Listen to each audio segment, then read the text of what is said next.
여러분, 3장 도시개발의 역사, 후편의 1편은 끝나고 이제 후편의 두 번째 수업 들어가도록 해보겠습니다.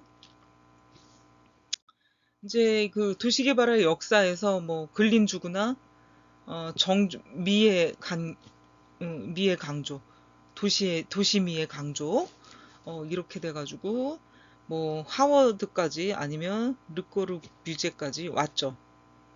예, 그렇게 와서 이제는 근대의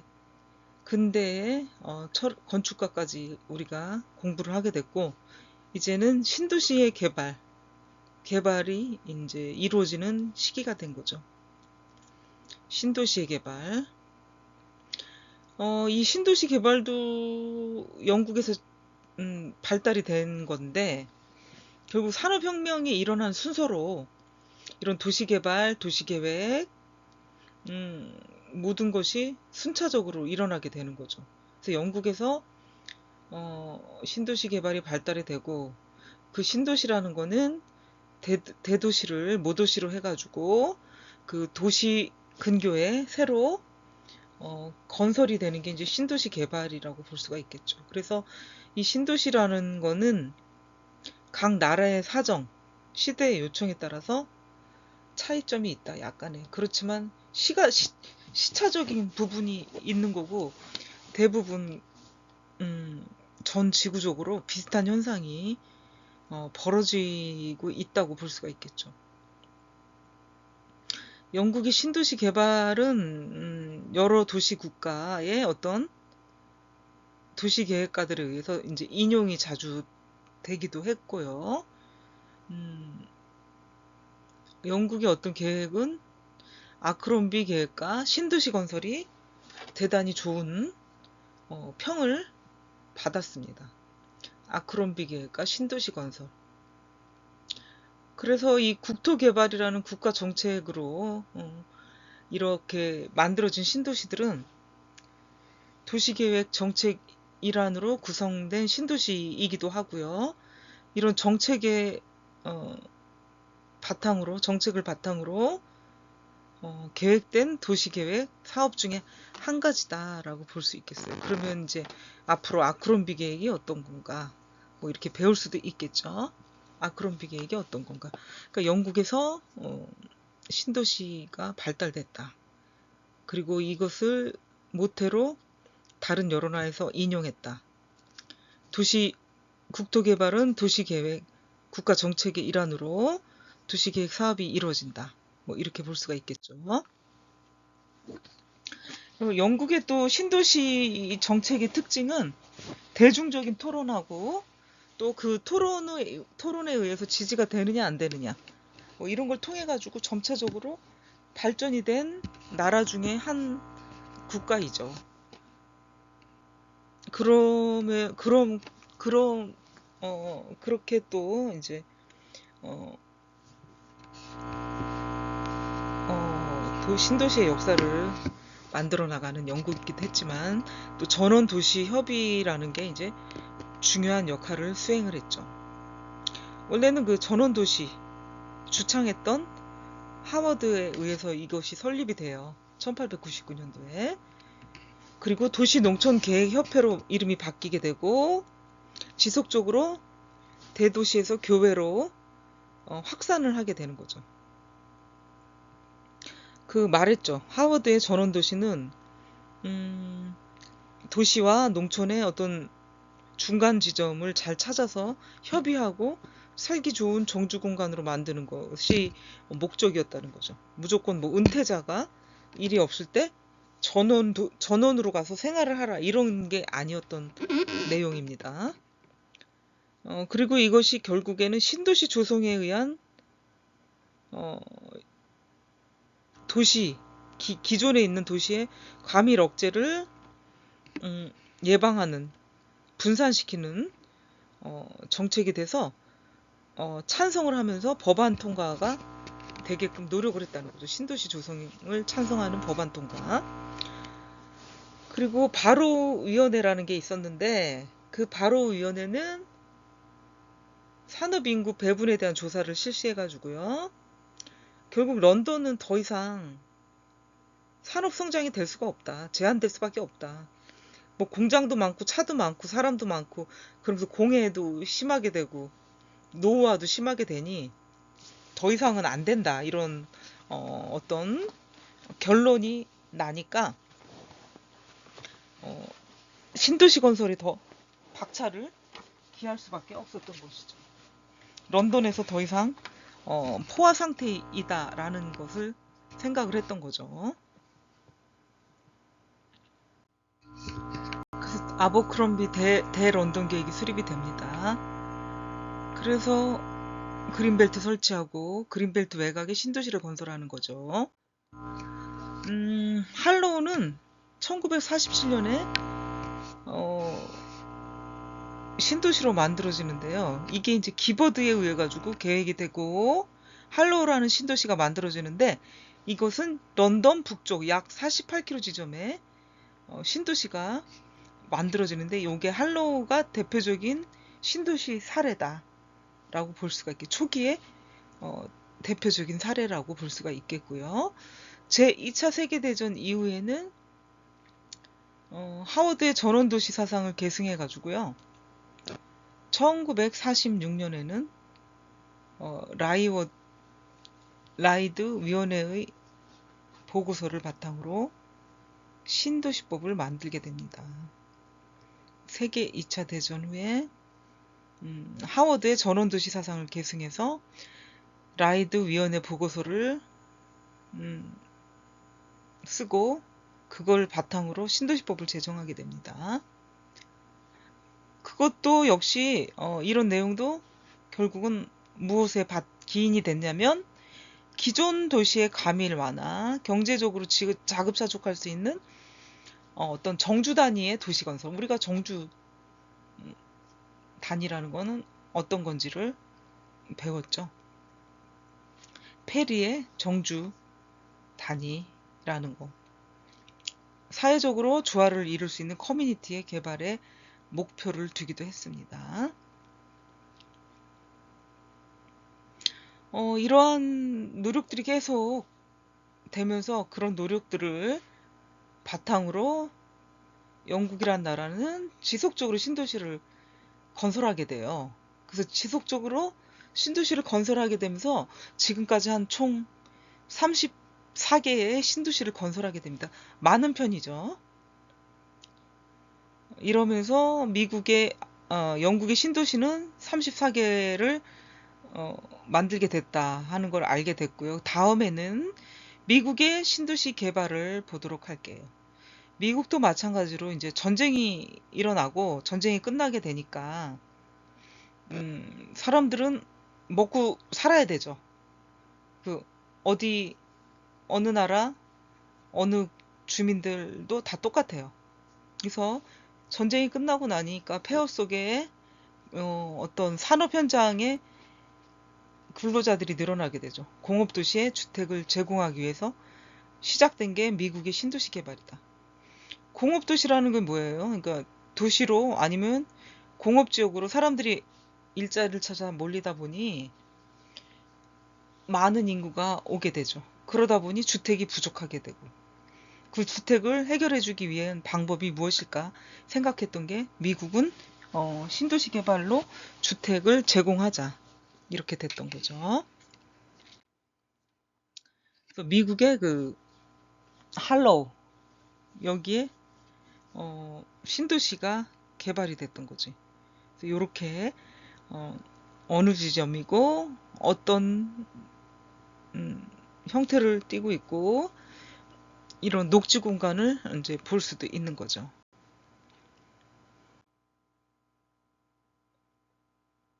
처음에는 노동자 대책의 일환으로 시작이 되었고요.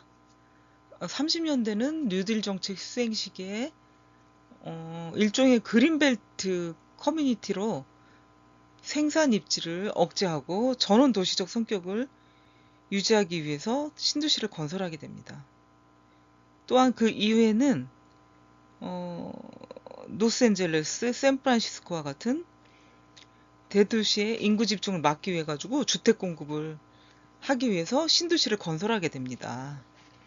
네, 이렇게 미국의 신도시 건설 과정들을 봤고요. 일본의 신도시 개발은 대부분 대도시에서의 주택난을 대처하기 위해서 신도시 건설을 하게 되죠. 우리나라하고 좀 비슷한 양상인데 그 취지는 조금 어떤 개념은 좀 다를 수 있지만 결국은 대도시로의 집중화 현상, 그러다 보니까 주택난도 겪게 되는 거죠. 어느 나라를 막론하고 그런 모습은 어느 정도는 좀 닮아 있다라고 보실 수 있겠죠. 또 대도시로의 인구 급증 현상, 그다음에 그 일본 동경이죠. 도쿄. 이게 수도인데 결국은 국가의 수도로 집중하게 되는 게 가장 많은 인구 유입이 되겠고, 또 각종 그 주변 기존에 있던 도시들로 유입이 또 되겠죠. 그러니까 동경 등 대도시는 극심한 주택난하고 택지난을 겪게 되죠. 예, 이런 모습들을 겪게 되면서 일본도 신도시 개발을 하게 되는 거죠. 우리나라를 한번 보도록 할게요. 우리나라 사정은 어떤가? 우리나라에서 이제 신도시 개발이 시작된 것은 1960년대 후반부터라고 할 수 있고요. 어떤 정책 목표가 있었냐면은 경제개발 정책의 일환이 첫 번째고요. 그다음에 공업단지 조성을 하면서 산업기지 배후 도시로서 신도시를 건설하게 됐죠. 그러니까 정책 목표가 두 가지였는데 경제개발 정책의 일환, 또 산업기지 배후 도시로서의 신도시를 건설하자 하고 이렇게 주창을 하게 된 거죠. 우리나라는 먹고 살아야 돼. 일자리가 있어야 돼. 전쟁이 일어났고 일본의 통치하에 살았고 동족끼리 전쟁이 일어났고 정말 끔찍한 일들이 너무나도 많이 일어났던 국가이죠, 우리나라가. 그러면서 이렇게 한강의 기적을 만들어내고 열심히 부지런하게 머리도 좋고 뭐 이런 장점이 많은 국가였기 때문에 이렇게 경제 성장하고 선진국 대열에 들어설 수 있었는데 아직도 이렇게 뭐 수준이 선진국 대열에 들어서지 못하는 것들도 있죠. 그래서 이제 우리나라 그 정책 목표에 부합해서 생긴 단지가 공업단지들이 울산, 포항, 구미, 창원, 여천 이런 곳인데 이게 공업단지, 산업단지인데 이런데 이제 일자리가 있다 보니까 신도시들이 만들어질 수밖에 없었던 거죠. 이런 일자리 공업단지 조성을 하게 되면서 신도시들이 같이 만들어지게 된 거죠. 또 한 가지는 수도권의 가밀 문제를 해소하기 위한 목적에서 신도시를 건설하게 되죠. 그리고 아무래도 대도시에 뭐 일자리가 많다. 그럼 예전에는 경공업, 뭐 1차 산업, 서비스는 3차 산업이죠. 제조업들 이렇게 많이 있다 보니까 도심에 공장들이 많이 밀집해 있었고 그러다 보니까 공해들이 많았고 그래서 이제 그 서울의 공장을 이전하기 위해서 반월 신도시가 생기게 됐죠. 공장 이전과 주택이 있어야 되겠죠. 반월 신도시. 그래서 이제 여기까지도 본격적인 신도시라기보다는 공업단지 조성에 의한 산업기지 배후 도시다라고 볼 수 있겠고요. 진정 신도시라고 우리가 말할 수 있는 게 수도권의 주택 공급하고 인구 분산을 위해 가지고 일기 신도시가 출발을 하게 되죠. 분당, 일산, 평촌 3번, 중동 뭐 이렇게 일기 신도시가 만들어지면서 서울의 수도권에 있는 인구들이 이런 신도시로 분산이 됐던 거죠. 그 일기 신도시만 해도 굉장히 성공했다. 대단히 폭발적으로 경쟁률도 많았고 성공적인 신도시가 건설됐다고 볼 수가 있겠죠. 그래서 우리나라 신도시 개발은 여기 1기, 지금은 2기까지 들어섰고요. 뭐 3기도 발표를 했죠. 3기까지 발표를 했습니다. 뭐 2기도 성공했다고 봐야죠. 그런데 신도시가 1기 신도시처럼 여기저기 뭐 여러 곳에 있다 보니까 굉장히 선호도가 높은 곳이 있고 미입주가 오랫동안 된 곳도 있고 해서 시간차가 되게 입주가 될 때까지 많았다고 볼 수가 있겠죠. 그런데 또 3기 신도시를 만든다 하니까 그건 역시 뭐 시간차를 두고 소진이 될 수 있나 없나 이제 지켜봐야 될 사안이다라고 저는 생각을 합니다. 그래서 이제 신도시 개발은 뭐 미국, 영국, 미국, 일본, 한국까지 봤고요. 도시 재개발을 볼게요.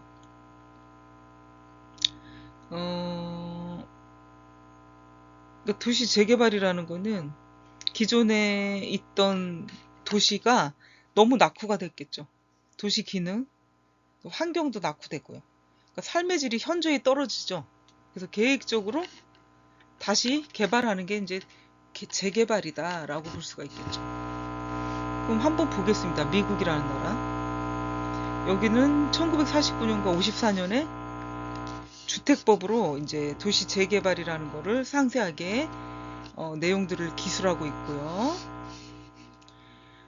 네덜란드에서는 1958년 헤이그에서 열린 도시 개발에 관한 세미나에서 도시 재개발을 지구 재개발, 지구 수복 개발, 지구 보존 재개발로 이제 정의를 하게 된 거죠. 지구 재개발, 지구 수복 재개발, 지구 보존 재개발. 이렇게 58년 네덜란드 헤이그에서 국제 세미나에서 정의를 내리게 되죠.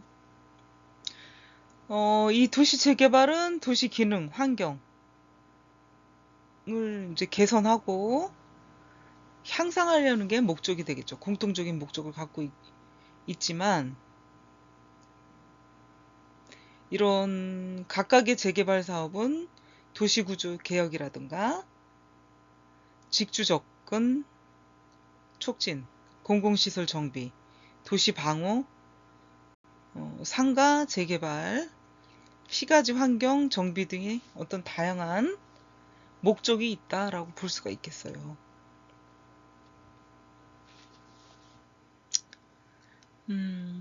다음 보면 그 도시개발 사례는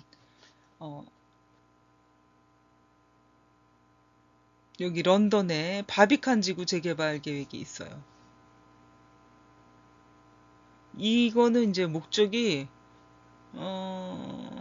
자동차 수요를 현대 도시 구조에 의해서 통합을 시키려고 한 의도였는데 런던에 바비칸 지구 재개발 계획이 있습니다. 이 바비칸은 런던 중심가에 있고요. 중심 상업 지구가 되겠죠. 그러니까 요거는 두 개의 바비칸 지역의 계획 사업이었는데 하나는 면적이 63에이커가 되고요. 이게 2차 대전으로 인해 가지고 황폐화가 됐어요. 또 다른 한 개 지역은 런던 대교 바로 동쪽에 있는 템즈강에 위치한 그 비슷한 쪽에 위치한 템즈강에 연안 그러니까 연접한 지역이죠.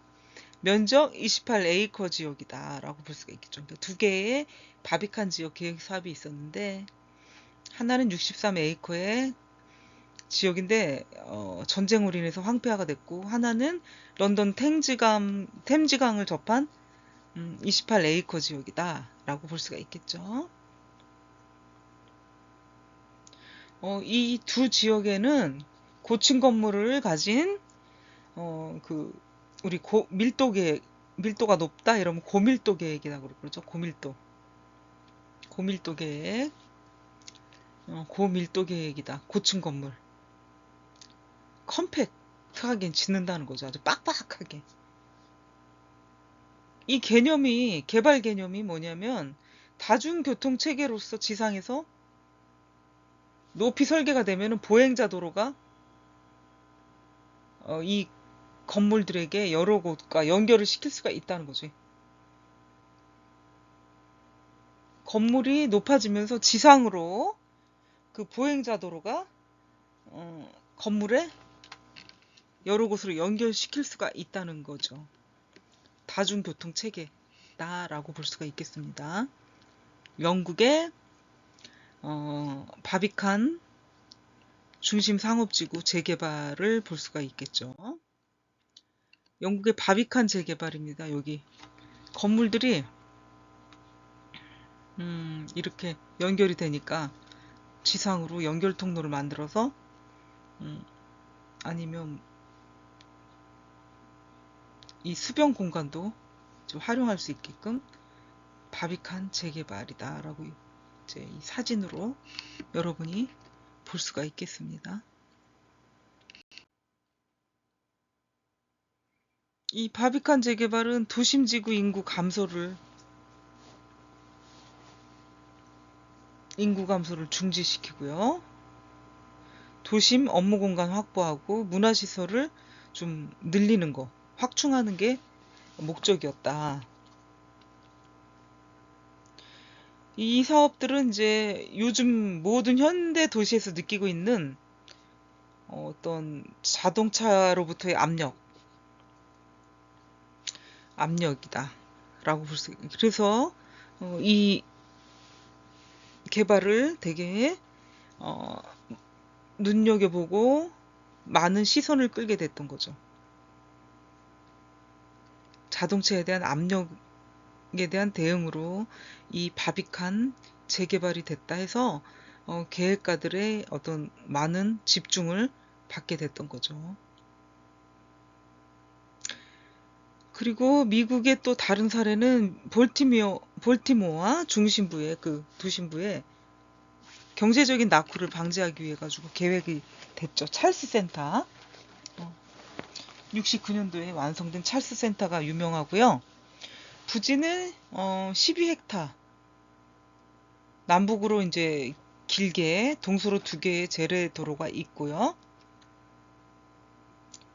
어떤 그 지구를 일체화시키기 위해 가지고 보차 분리하고 남북을 보행자 데크로 연결을 했다.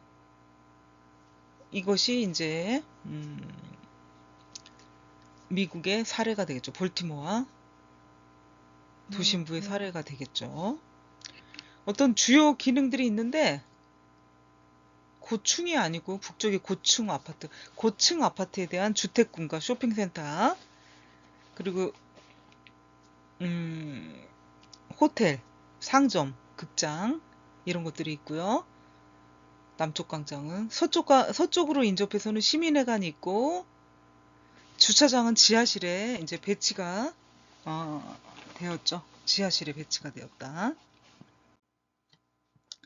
그래서 볼티모어 찰스 센터를 여러분들이 지금 이렇게 그림으로 접할 수가 있죠. 굉장히 색감이 이쁘네요. 실제 사진 밤에 찍은 사진일 수도 있는데 조금 더 이렇게 쨍한 색깔이 나오는 것 같네요. 밤에 찍은 야경도 있지만 뭐 그냥 약간 CG를 입힌 것 같기도 하고 그런 느낌의 색감이 드네요. 볼티모어 찰스 센터. 이제는 현대 도시 개발에서 산업혁명 이후부터 시작된 도시화가 이제 20세기가 들면서 급속하게 더 빨라지기 시작하는 거죠. 점점점 더 빨라져. 그래서 20세기 후반에 들어가면서부터는 대도시화가 되고요. 점점. 그렇게 되면서 도시의 문제들이 다양하게 일어나고 있다는 거죠, 지금. 인구도 집중되고 자본도 집중되고 그러면서 도시의 어떤 기능들도 집중이 되고 그렇게 되니까 양적 질적 시간적으로 일어나는 어떤 변화나 부담들이 이제 많게 되는데 이런 것들에 대해서 충분히 대응하기가 좀 힘들다는 거죠. 그래서 불균형적인 상태가 발생이 되기 때문에 현대에도 이제 도시 개발을 하게 되는 거죠. 과밀과 집적이 가장 큰 원인이 되겠고요. 그렇게 과밀과 집적이 되면서 도시에서 배출되는 어떤 유해적인 물질들이 엄청나게 증가하게 됐죠. 그래서 우리가 알지 못하는 또 병들도 생기게 되고요. 환경 오염도 생기게 되고. 그래서 자연의 자정 능력이 조금 이제 넘어섰다. 이렇게 보죠. 제가 되게 인상 깊게 봤던 환경 오염에 대한 경고가 아바타 1. 그다음에 1년 전인가 2년 전에 나왔던 아바타 2도 봤거든요. 이거는 이제 아바타 2는 되게 바다의 어떤 아름다움을 표현했다고 치면은 아바타 1 같은 경우는 지구가 아닌 다른 행성에 가서 벌목하고요. 나무를 베고 자연을 훼손해서 개발을 하는 거죠. 개발 사업자들이 돈을 벌기 위해서 아름다운 다른 행성에 가서 그 행성의 환경을 망쳐놓는 거죠. 네, 거기서 저는 1편에서 더 직선적이다 어떻게 보면 그 환경 오염에 대한 두려움과 결국 전 우주를 망치는 그런 모습을 볼 수가 있었던 거죠. 굉장히 인상 깊었다. 10년 정도 된 것 같죠? 넘은 것 같기도 하고 아바타 1이 나온 게 여러분들은 못 봤을 수도 있고 봤을 수도 있고요. 영화 상영을 했을 수도 있고 관람을 했을 수도 있고 못하기도 했고요. 아니면 뭐 다른 걸로 봤을 수도 있겠죠. 영화관에서 안 봤다면. 그래서 이런 경각심이 벌써 십수년 전부터 몇십 년 전부터도 우리는 충분히 느끼고 있었던 거잖아요. 그래서 이 도시 중심 기능 쇠퇴로 인해서 기능을 이전해야 되겠다. 이런 생각을 하고요. 황폐화도 심해졌다는 거지. 그러니까 이 대도시가 갖는 어떤 다양한 문제점들이 많다 보니까 이런 것들을 해결해야 되겠고요. 그러다 해결하려고 보니 이런 도시 개발이 필요했던 거죠.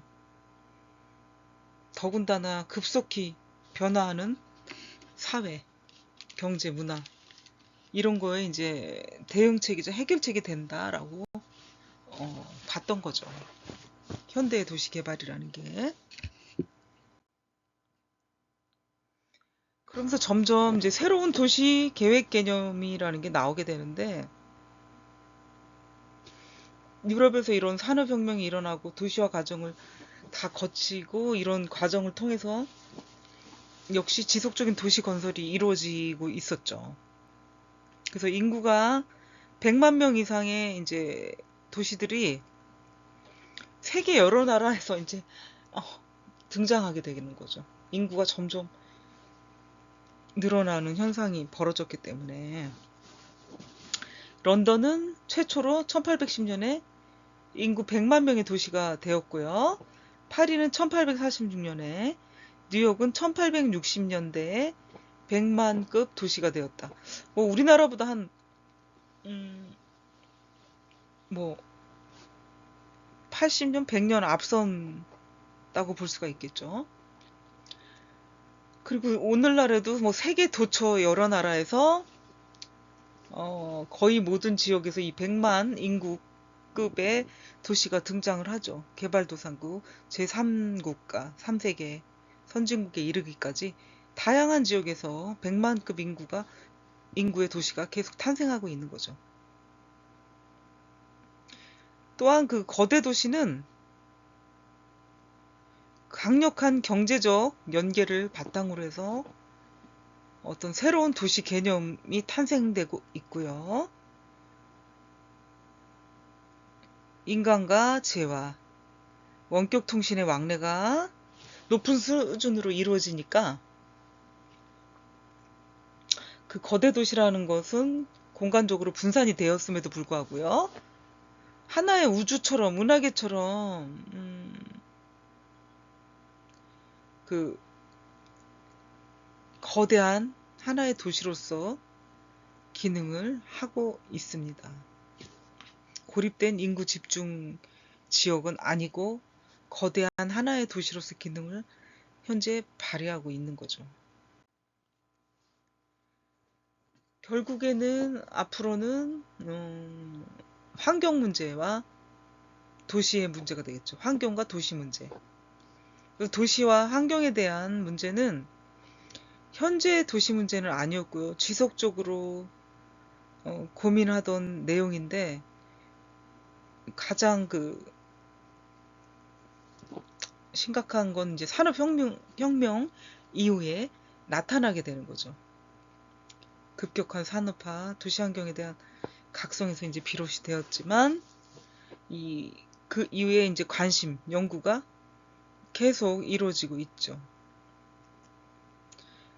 근데 이제 또 주목할 만한 것은 현대에 와서는 환경 친화적인 도시 개발이 이루어져야 된다. 그리고 이루려고 노력을 하고 있는 거죠. 그러니까 지구의 환경 문제가 그만큼 심각해진 거죠. 그래서 왜?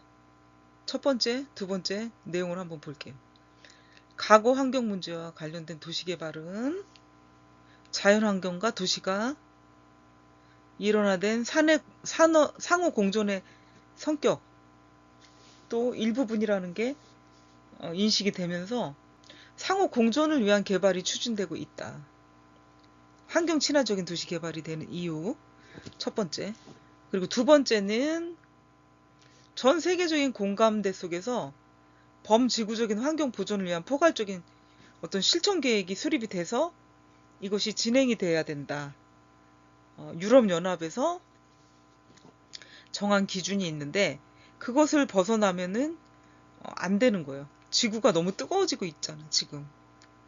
그런 것들을 염두에 두고 결국은 그건 인간에게 재앙으로 다가오기 때문에 서둘러서 전 지구적으로 그런 계획, 그런 것을 수립을 해서 지켜나가지 않는 국가나 기업에는 이제 페널티가 주어지게 되는 거죠. 이제는 반드시 해야 될, 실천해야 될 과제인 거죠. 머무르고 나중에라는 말이 지금 통용되지 않은 위급함이 느껴지는 시대가 된 거죠.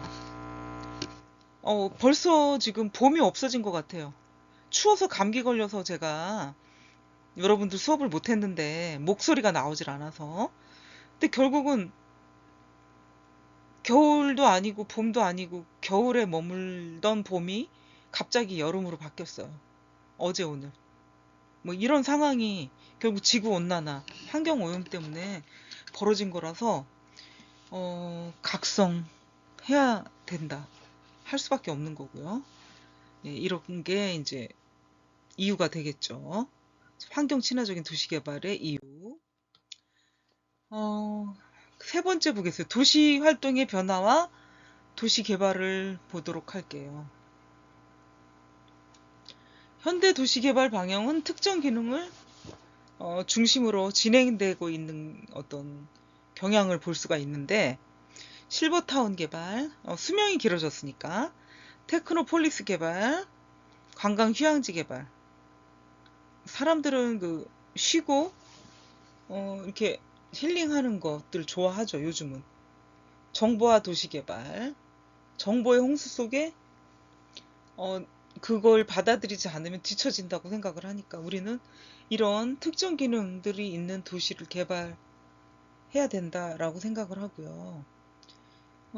사회 현상 및 도시 활동의 변화에 따라서 도시가 점차 개성화되고 있다. 실버타운 개발 같은 경우는 인구 고령화, 또 그 고령화된 분들은 경제력이 좀 좋아요. 돈 벌기가 솔직히 연봉은 높아졌는데 돈 벌긴 더 어려워졌다고 합니다. 요즘 세상에. 예전에는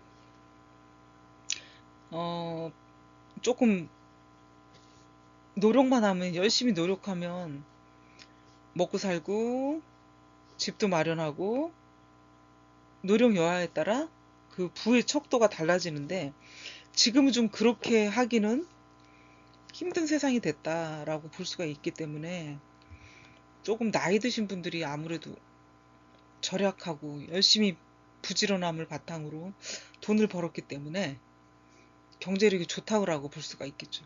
최소한 65세 이상, 70세 이상 자꾸 그 나이 기준이 높아지죠. 아무래도 경제력이 좋다. 복지에 대한 서비스, 수요가 고급화된다. 또한 그 동양, 우리나라 동방예의지구 효를 중시했던 나라인데, 그래서 부양을 했어요. 자녀가 성인이 되고 결혼을 하면은 수입이 없는 어른, 부모, 노인이 된 부모를 공양을 했는데, 모시고 산다든가 생활비를 준다든가. 근데 모시고 사는 건 어린 반푼어치도 없고 생활비도 더 반푼어치도 없는 일이죠. 좀 슬프다. 용돈을 가끔 줄 수는 있지만 매달 생활비를 드리기는 이제 한계가 온 시대가 온 거죠. 그래서 가족 구조, 의식의 변화가 있기 때문에 실버타운 가서 혼자 산다든가 뭐 이렇게 되는 거죠. 건강이 허락하면. 예, 이런 세상이 됐다. 변화와 그 변화에 따라 도시 개발을 하게 될 수밖에 없다라고 얘기할 수밖에 없죠. 예, 이런 현대의 도시 개발 변화를 여러분들과 수업을 했고요. 도시 도시의 역사 를 한번 이제 봤죠. 도시 개발의 역사, 도시의 역사를 여러분들과 수업을 했습니다. 여러분 너무 수고했고요. 항상 건강하고 밝은 빛으로 수업 시간에 만나 뵙도록 하겠습니다.